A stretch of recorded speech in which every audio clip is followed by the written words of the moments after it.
নমস্কার।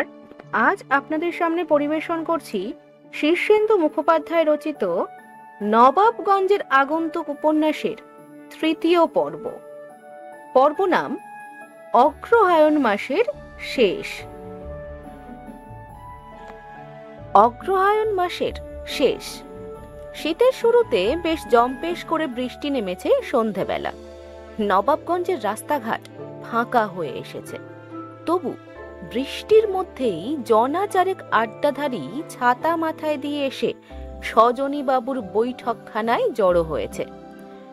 ঘরের এক কোণে একটা জলচৌকির উপর আসন পেরি করে শ্যামাতান্ত্রিকও বসা। হাত টাত কচলে হে হে করে বিগলিত হাসি হেসে গবাক্ষবাবু বললেন, ওহ, আজ সকালে যা একখানা দিলেন না সজনী বাবু, একেবারে গুগলি। নরু মাস্টারের আর বাক্য সরল না। সজনী বাবু খুব উদাস দৃষ্টিতে চেয়ে বললেন, নরু মাস্টার কে? আরে, আমাদের অভয় বিদ্যাপীঠের বাংলার মাস্টার নরহরি। ও, তা হবে। তাকে সকালে কিছু বলেছি নাকি? গবাক্ষ অবাক হয়ে বলেন, বলেননি? সেই যে কল্লবর্ত শব্দটার মানে জিজ্ঞেস করলেন আর নরু মাস্টার হাঁ হয়ে গেল। সারা গায়ে তো ঢিঢি পড়ে গেছে তাই নিয়ে। সুধীর বাবু বললেন, আমরা তো গণ দরখাস্ত নিয়ে স্কুলে গিয়ে নরু মাস্টারকে বরখাস্ত করার দাবি পর্যন্ত জানিয়েছি। সজনী বাবু উদাস নয়নে দেওয়ালের দিকে চেয়ে বললেন, আহা, মাস্টার মানুষ, কটা পয়সাই বা মাইনে পায়। ও চাকরি তো ধর্তব্যের মধ্যেই নয়। বেচারাকে বরখাস্ত করার দরকারটাই বা কি? আছে থাক।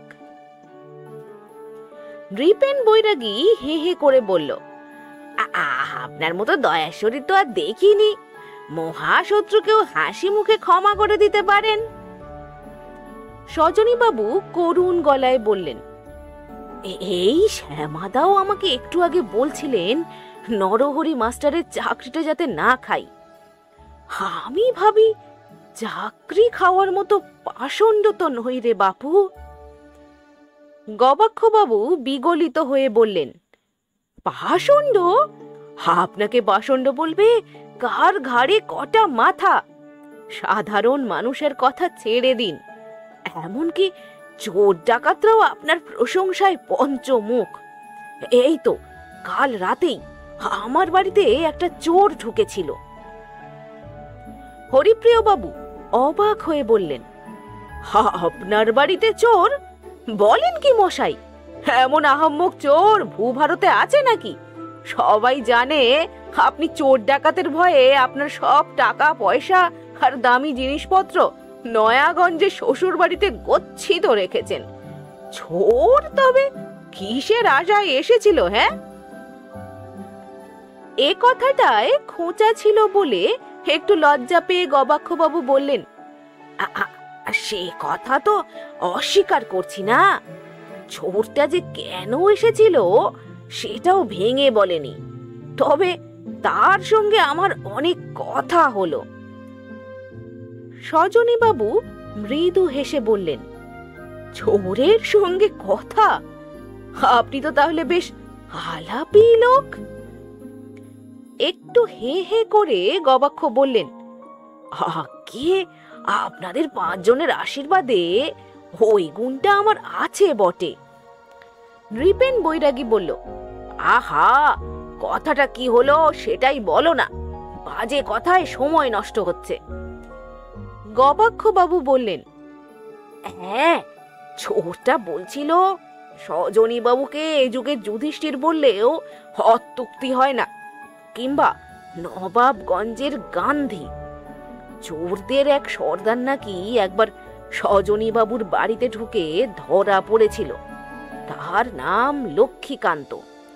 তা সজনী বাবু তাকে শুধু ক্ষমাই করেননি, কোথায় যেন একটা দোকান করে জীবনে প্রতিষ্ঠিত করে দিয়েছেন।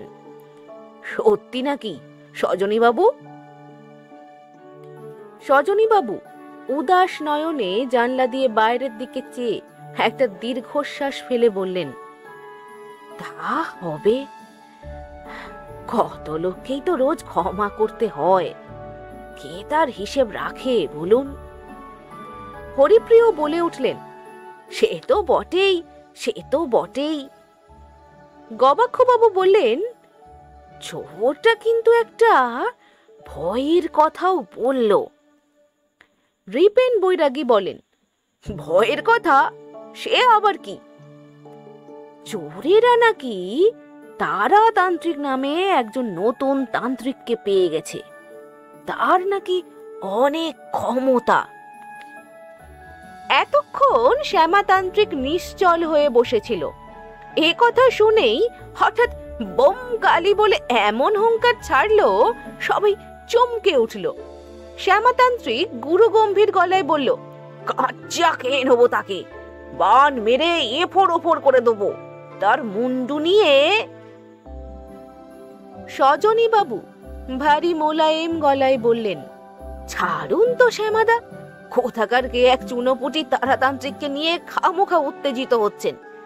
আমরা তো জানি আপনার মতো তন্ত্রসিদ্ধ মানুষ কমই আছে, ক্ষমাই করে দিন না। শ্যামাতান্ত্রিক আবার একটু মিইয়ে গেল।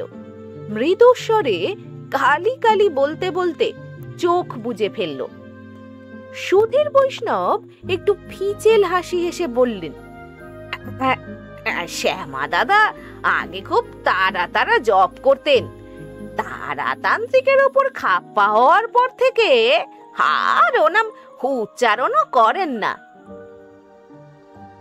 এ কথায় শ্যামাতান্ত্রিক চোখ খুলে সুধীর বাবুকে ভস্ম করে দেওয়ার একটা অক্ষম চেষ্টা করতে করতে বলল, সে নির্বংশ হবে, তার চেলারাও নির্বংশ হবে, মাথায় বজ্রাঘাত হবে।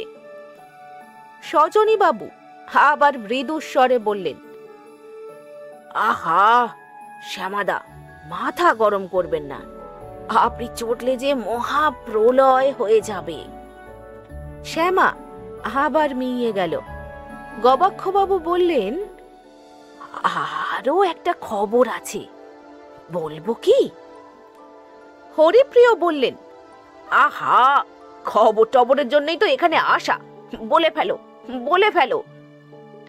শুনলুম জ্ঞান পাগলা নাকি কল্লবর্ত কথাটার মানে আগেই নরহরি বাবুকে বলে দিয়েছিল। তখন নরহরি বাবুর বিশ্বাস হয়নি বটে, কিন্তু পরে দেখলেন পাগলা ঠিকই বলেছিল। রিপেন বাবু হঠাৎ খিচিয়ে উঠে বললেন, জ্ঞান পাগলা বড় পণ্ডিত এসেছেন কিনা, কল্লবর্ত মানে তো আমরাও জানতুম। কি বলো সুধীর, কি বলো হরিপ্রিয়? হ্যাঁ হ্যাঁ ঠিকই তো। হেডমাস্টার তেজেন বাবু যখন আমাদের জব্দ করার জন্য উল্টে আমাদেরই কল্লবর্ত মানে জিজ্ঞেস করলো, তখন আমরা তো বুক ফুলিয়েই বলে দিলাম যে কল্লবর্ত মানে সকালের জল খাবার। শুনে তেজেন বাবু চুপসে গেলেন। সজনী বাবু ভারী অবাক হয়ে বললেন, হাই নাকি? তাহলে তো বলতে হয় আপনারা বেশ জ্ঞানী লোক। রিপেন বাবু লজ্জার ভাব করে বললেন, না না, এ আর এমন কি। সজনী বাবু মৃদু হেসে বললেন, আমি আরো একটা শব্দ নিয়ে বড় দ্বন্দ্বে পড়েছি, তা আপনারা জ্ঞানী মানুষ, বলতে পারেন এসকলাসি শব্দটির সঠিক অর্থ কি হবে? রিপেন বাবু হঠাৎ শশব ব্যস্তে উঠে পড়ে বললেন, এই রে, নাতিটার সকাল থেকে জ্বর ভাব, দোকান থেকে ওষুধ নিয়ে যেতে হবে, একেবারে মনে ছিল না।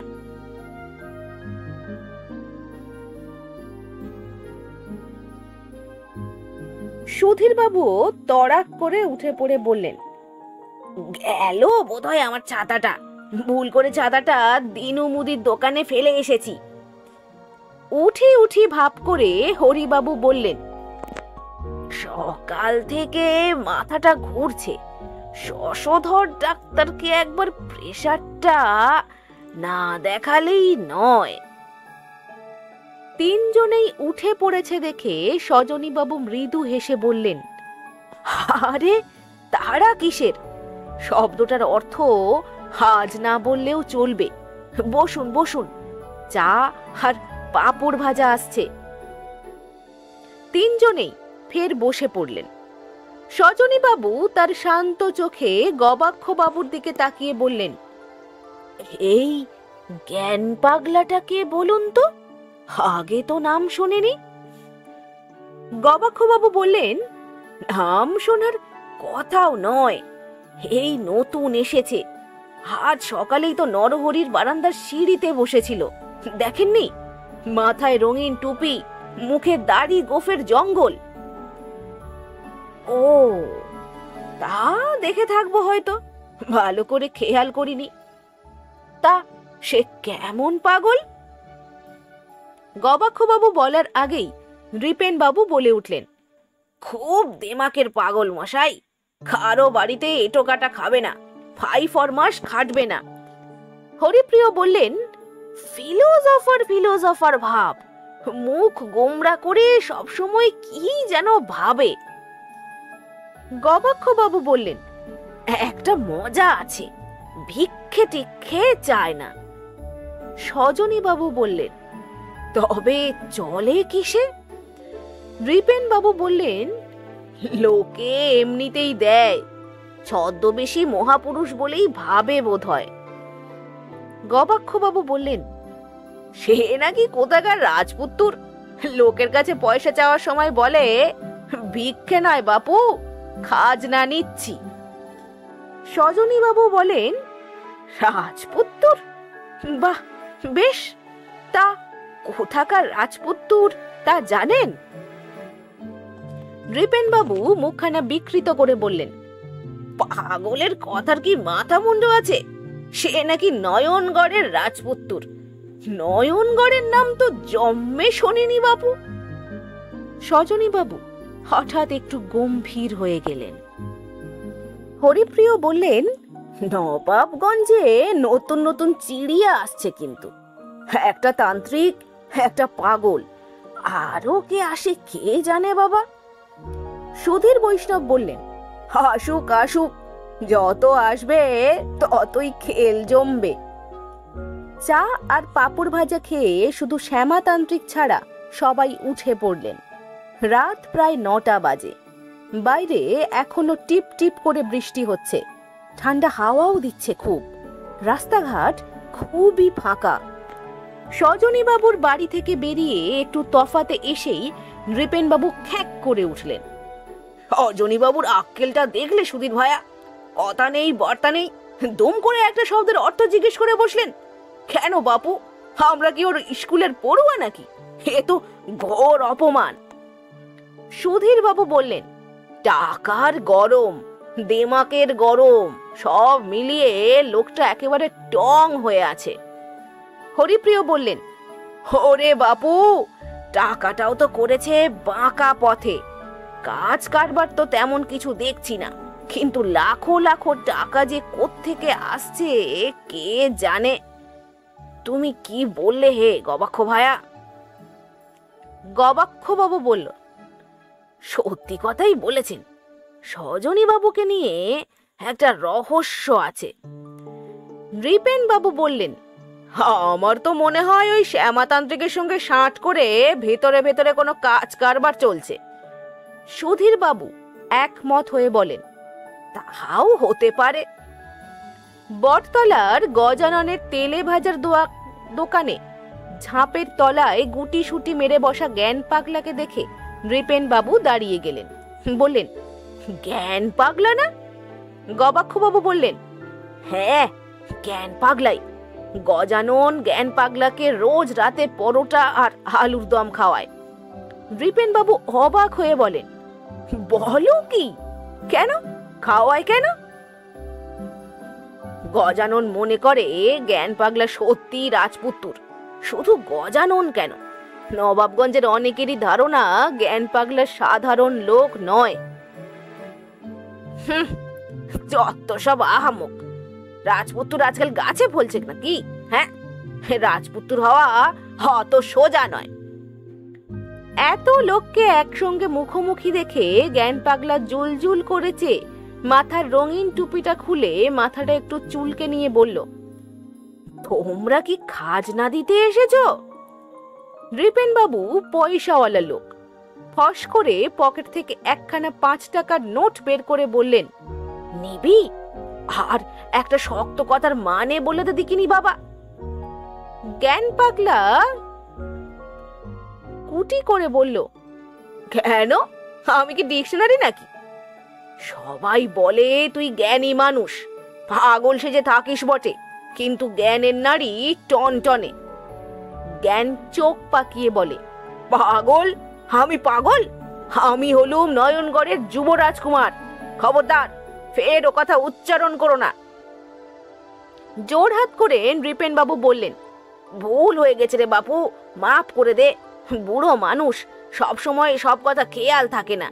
এই যে আরো 5টা টাকা। টাকা পকেটে গুজে জ্ঞান বলল, কি জানতে চাও? স্কলারশিপ শব্দটার মানে বলতে পারিস বাবা? দূর, এসব তো ইংরেজি শব্দের অপভ্রংশ। পরীক্ষায় ভালো ফল করলে আমার ঠাকুমা বলে বেড়াতো আমার নাতি স্কলারশিপ পেয়েছে। এর মানে হচ্ছে জলপানি, স্কলারশিপ। 4 জন একটু মুখ চাওয়াচাই করলেন। হরিপ্রিয় মৃদু স্বরে বললেন, মনে হয় ঠিকই বলছে। সুধীর বাবুও বললেন, আমারও তাই মনে হচ্ছে।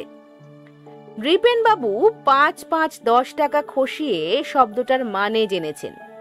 তিনি শুধু বললেন, জ্ঞান পাগলা বলল, খাজনার কথা এত ভুলে যাও কেন? ভূস্বামীকে যদি তার পাওনা না দাও তাহলে মাটির অভিশাপ লাগে, জানো? নৃপেন বাবু একটা দীর্ঘশ্বাস ফেলে বললেন, আমরা আবার কবে তোর প্রজা হলুম কে জানে বাবা। তবে তুই জ্ঞানী মানুষ, মাঝে মাঝে খাজনা তোকে দিতে হবে দেখছি। জ্ঞান পাগলা একটু ছটাকখানি হেসে বলল, খাজনা আদায় করতেই তো আশা। ওদিকে সজনী বাবু তার ঘরে কিছুক্ষণ গম্ভীর মুখে বসে থেকে হঠাৎ বললেন, শ্যামাদা, জ্ঞান পাগলটা আসলে কে বলো তো?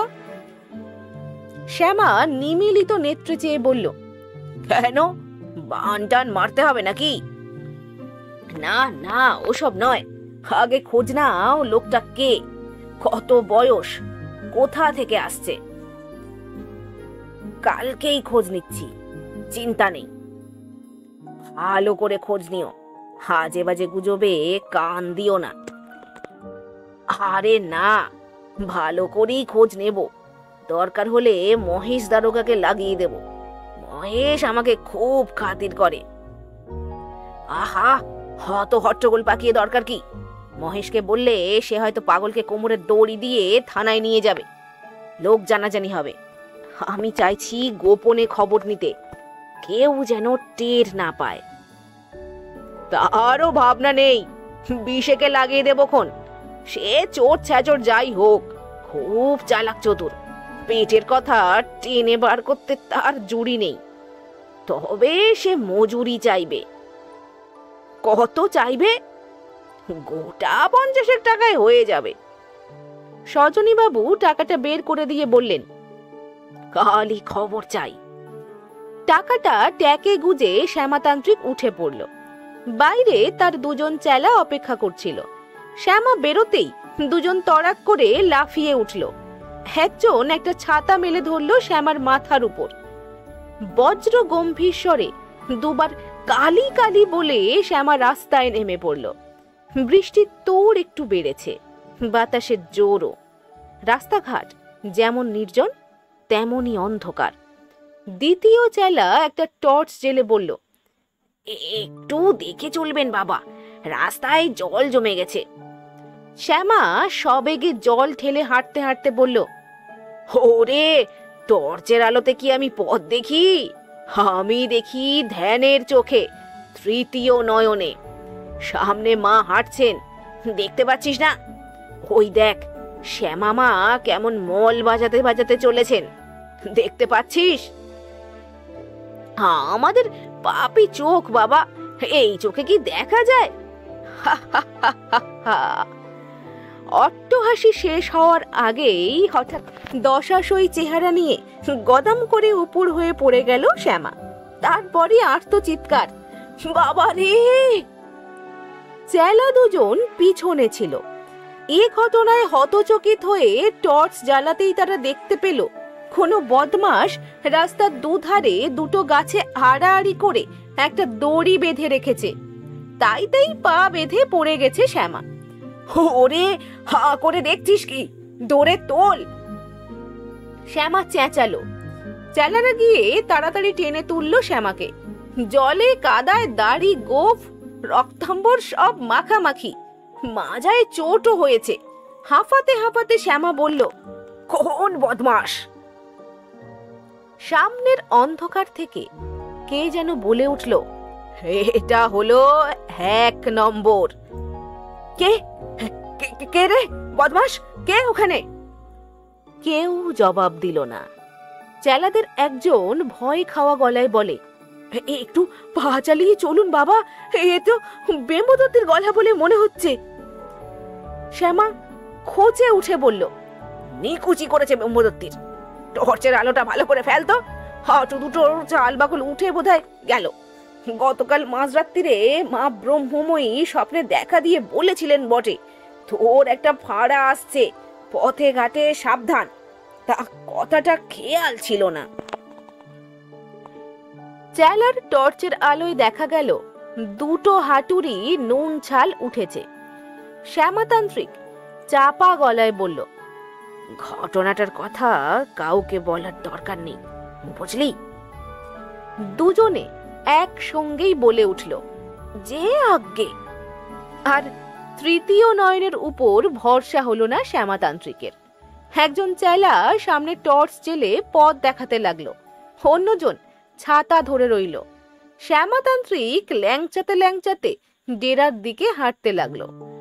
টর্চওয়ালা চেলা বলল, ব্যাপারটা কিন্তু ভয়েরই হয়ে দাঁড়ালো বাবা। শ্যামা বলল, কোন ব্যাপারটা? ওই যে কে একজন বলল এটা 1 নম্বর, তার মানে এরপর 2 নম্বর, 3 নম্বর, 4 নম্বর হতে থাকবে। কোথায় গিয়ে শেষ হবে আন্দাজ করতে পারছে কি? মুখটা বিকৃত করে শ্যামাতান্ত্রিক বলল, ভয়ের কিছু নেই। কোন বদমাস ছেলেপুলে কাণ্ডটা করে রেখেছিল, দাঁড়া না, আজ রাতে পঞ্চমুণ্ডির আসনের ধ্যানে বসলেই সব জানতে পারবো। ছাতা ধরা লোকটা বলল, কিন্তু গলাটা তো বাচ্চা ছেলেপুলের বলে মনে হলো না, বেশ ভারী গলা। বললুম তো, যেই হোক এই শর্মার কাছে তার পরিচয় গোপন থাকবে না। ধ্যানে বসলেই বায়োস্কোপের ছবির মতো সব ভেসে উঠবে চোখের সামনে। তবে এ কাজ কার তা বুঝতে আমার বাকি নেই। টর্চওয়ালা সোৎসাহে বলল, কে বটে বাবা? কে আবার? ওই তারাতান্ত্রিক। তন্ত্রের তো জানে না, গুলগাপ্পা দিয়ে কিছু লোকের মাথা খেয়েছে। এখন তন্ত্রের শক্তিতে পেরে এইসব হীন পন্থায় আমাকে জব্দ করার চেষ্টা করছে। ভীম যেমন দুঃশাসনের রক্ত পান করেছিল, আমারও তেমন ইচ্ছে যায় বেটাকে বুকে হাঁটু দিয়ে।